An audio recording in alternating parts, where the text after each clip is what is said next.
Selamat berjumpa kembali dalam layanan audio Sahabat Seperjalanan. Hari ini adalah hari Rabu, 30 Desember 2020.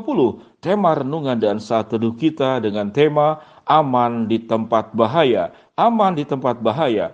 Firman Tuhan terambil dalam Mazmur 118 ayat yang ke-6. Demikian bunyi firman Allah. Tuhan ada di pihakku, aku tidak akan takut apa yang bisa dilakukan manusia kepadaku. Tuhan ada di pihakku, aku tidak takut apa yang bisa dilakukan manusia kepadaku. Mari kita berdoa. Bapa yang di dalam sorga, Allah sudah memberikan jaminan yang pasti ke dalam kehidupan kami, bahwa jaminan yang Engkau berikan adalah ya, benar, dan amin. Engkau memberikan keamanan yang pasti di atas kehidupan kami, karena yang mengendalikan hidup kami di atas segala sesuatunya hanyalah Engkau dan tidak ada pengendali yang lain dalam hidup ini. Berkati kami Tuhan agar kami memahami kami berada aman di tempat yang bahaya. Di dalam nama Tuhan Yesus kami berdoa. Amin.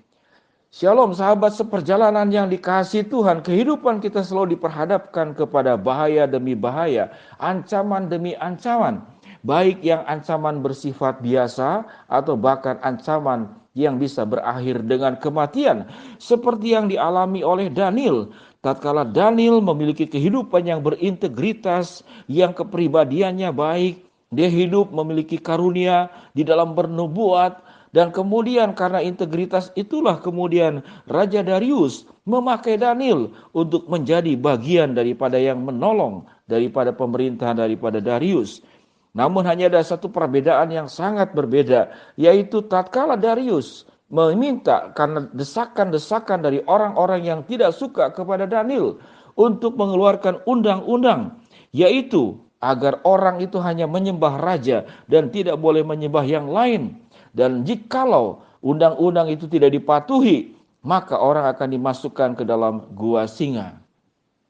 Di tengah situasi yang aman, sebetulnya Daniel mau cari aman mudah saja. Yaitu Daniel tidak perlu menunjukkan ibadah kepada Tuhan, tidak perlu berdoa sampai sehari 3 kali. Maka dia aman. Dia akan menikmati berbagai macam fasilitas daripada raja yang saat itu berkuasa. Namun Daniel tidak demikian. Kepatuhan Daniel sepenuhnya hanya kepada Allah dan tidak mau menyembah yang lain. Daniel tetap melakukan berdoa sehari 3 kali. Dia tetap melekat kepada Allah. Tatkala seseorang melekat kepada Allah, justru di sanalah bahaya terjadi. Bagaimana dikatakan diancam Daniel akan dimasukkan ke dalam gua singa. Namun bukan karena keamanan diri, lalu kemudian Daniel menjadi meninggalkan Tuhan. Jadi artinya sahabat seperjalanan yang dikasihi Tuhan, bahaya itu bisa timbul justru karena kita hidup di dalam kebenaran. Bahaya itu bisa timbul justru karena kita hidup bersama dengan Allah. Karena orang baik itu biasanya tidak disukai oleh orang jahat. Dan orang baik itu seringkali dianggap sebagai mengganggu kehidupan orang-orang yang serong. Mari kita belajar saudara di dalam kehidupan berpolitik dan dimanapun. Seringkali orang baik itu musuhnya itu banyak. Namun kalau ingin aman, ingin bahaya, ingin kemudian lancar segala sesuatu, bersengkongkolah hidup dengan mereka. Hiduplah seperti sama mereka. Engkau akan terbebas daripada bahaya. Sehingga orang yang hidup di dalam kebenaran itu belum tentu kemudian aman. Seperti Daniel. Dan benar saja kemudian Daniel dimasukkan ke dalam gua singa. Raja itu sebetulnya sangat mencintai Daniel. Sangat menghormati Daniel. Dan raja juga tidak mau kemudian Daniel dimasukkan ke dalam lubang singa. Namun karena sudah kesepakatan, karena peraturan dan undang-undangnya itu sudah dibuat dan tidak bisa dicabut lagi. Dengan terpaksa kemudian raja memasukkan Daniel ke dalam lubang singa. Di dalam kekhawatirannya beberapa saat, kemudian raja menengok Daniel dan berkata, apa yang dikatakan raja?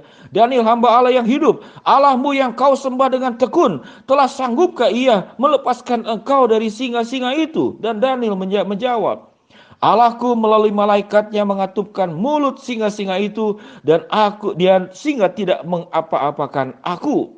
Ayat yang ke-29 dikatakan, raja bersuka cita lalu memberi perintah agar mengeluarkan Daniel dari lubang singa tersebut. Sahabat seperjalanan yang dikasihi Tuhan, menjadi orang percaya bukan berarti kemudian hidup kita itu terbebas daripada bahaya. Bahkan tatkala kita hidup semakin benar di hadapan Allah, kita juga akan mengalami bahaya dan ancaman seperti Daniel. Demikian juga saat Anda berbuat serong, berbuat yang tidak benar, juga dalam keadaan bahaya. Misal Anda melanggar hukum juga berbahaya. Anda bisa diciduk, Anda bisa dipukuli. Kalau seorang begal bisa dipukuli di jalanan. Seorang pencuri bisa dihakimi oleh massa, bahkan sebelum ketangkap oleh polisi. Sebagian kemudian meninggal dunia. Jadi hidup ini, baik benar maupun hidup di dalam kejahatan, hidup di dalam kesalahan, semuanya mengalami bahaya. Namun tatkala engkau hidup benar seperti Daniel, bahaya yang engkau alami adalah bahaya di dalam kebenaran. Dan Allah membuktikan pertolongannya dan dikatakan bagaimana Allah mengatupkan mulut singa-singa yang kelaparan dan tidak memakan daripada Daniel. Apakah kalau kita hidup benar kemudian singa juga tidak akan memakan kita? Itu adalah kedaulatan Tuhan, karena ada orang yang hidup benar seperti Stefanus. Tetap dia meninggal di rajam batu. Yesus yang benar sebagai Allah tetap juga meninggal. Meninggal di kayu salib, tapi dengan tujuan yang mulia, hidup dalam kebenaran. Sehingga kalau kita boleh kemudian menyimpulkan, kehidupan kita yang paling utama sesungguhnya bukan terbebas dari bahaya. Kehidupan kita yang utama di dalam setiap keadaan kita, hidup di dalam kebenaran dan berjalan bersama dengan Tuhan. Tatkala bahaya menghampiri, Tuhan bisa mengizinkan bahaya menyentuh kita. Namun Tuhan juga bisa menghindarkan bahaya itu untuk tidak menyentuh kita. Kita memahami dua peristiwa kehidupan yang terjadi. Yang satu terjadi dari Daniel. Daniel itu membuat singa-singa terkatup mulutnya karena tangan Tuhan. Stefanus mati di rajam batu juga karena izin Tuhan, bukan karena kemudian orang itu membunuh Stefanus. Betul dia membunuh Stefanus, namun di dalam izin Tuhan.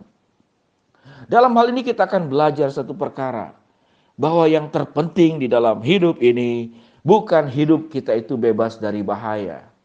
Yang kita harus hindari adalah jangan sampai bahaya itu timbul karena kesalahan kita, karena perbuatan dosa kita yang saya ilustrasikan tadi, dengan orang yang mencuri, Anda kemudian merugikan orang lain, Anda bisa dalam keadaan bahaya, orang bisa membalas apa yang kita lakukan.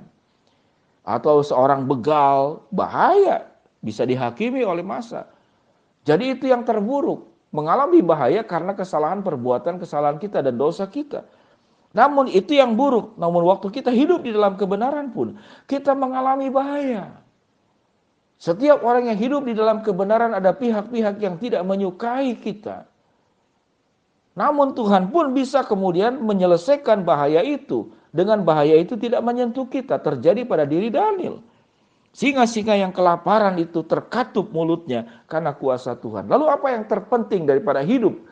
Terhindar dari bahaya, aman dari bahaya. Yang paling utama, bagaimana hidup kita itu benar di hadapan Tuhan. Tatkala kita hidup benar di hadapan Tuhan, kadang bahaya Tuhan bisa hindarkan. Namun kadang juga Tuhan bisa izinkan bahaya itu terjadi. Mengapa demikian? Karena memang hidup di dalam dunia ini bukan tempat tinggal sementara, bukan tempat tinggal kita selama-lamanya. Sewaktu engkau selama hidup terhindar dari bahaya, atau engkau juga akan mengalami kematian di penghujungnya nanti. Namun tatkala engkau hidup dalam kebenaran, kemudian engkau mengalami bahaya, itu pun di dalam izin Tuhan. Sahabat seperjalanan yang dikasihi Tuhan, apa kesimpulannya? Aman di tempat bahaya, Tuhan punya kuasa wewenang menjaga engkau. Di dalam izinnya, bahaya bisa menyentuh. Di dalam kuasanya, bahaya pun tidak bisa menyentuh engkau. Namun yang terpenting daripada kehidupan terhindar dari bahaya adalah hidup engkau benar seperti Daniel yang tidak mau menyembah raja, dia hanya menyembah Allah. Mari kita berdoa. Bapa yang di dalam surga, hamba-Mu berdoa buat sahabat seperjalanan yang sedang sakit di rumah sakit maupun di rumah Tuhan, jamah Tuhan sembuhkan. Buat sahabat seperjalanan yang sedang mengalami hambatan, kesulitan, tantangan dan rintangan dalam hidup, Tuhan bukakan jalan. Buat sahabat seperjalanan yang sedang memohon berharap sesuatu kepada Engkau, sesuai dengan waktu, rencana, dan kehendak-Mu, Tuhan kabulkanlah apa yang diharapkannya. Di dalam nama Tuhan Yesus kami berdoa. Amin. Sahabat seperjalanan, Aman di tempat bahaya karena ada Allah. Namun yang lebih penting daripada aman di tempat bahaya adalah engkau harus hidup dalam kebenaran. Tuhan memberkati kita semua. Shalom.